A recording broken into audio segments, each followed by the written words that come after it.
तो hello friend, मेरे YouTube channel में आप सभी का स्वागत है। मुकेश ब्लॉग्स में आप लोग अच्छे और स्वस्थ और मस्त होंगे। तो फ्रेंड देख लीजिए, मेरा घर इसे भरा है। देखिए सीढ़ी पर वाला पानी भी आता है, मेरा आगे वाला टूट गया है। देखिए इतना सा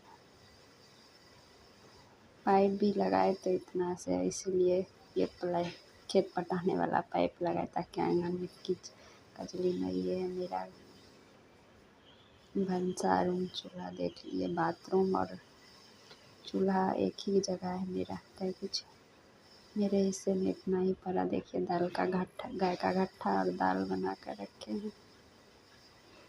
ये गाय का घट्टा है, ये दाल है। चूल्हा पर गाय का घट्टा बनाते हैं।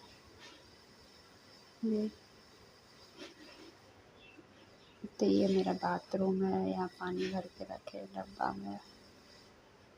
देखिए मेरे घर के सामने में से चूल्हा घर है। तो फैमिली, तो आप लोग मेरे वीडियो को लाइक और सब्सक्राइब ज़रूर कर लीजिएगा।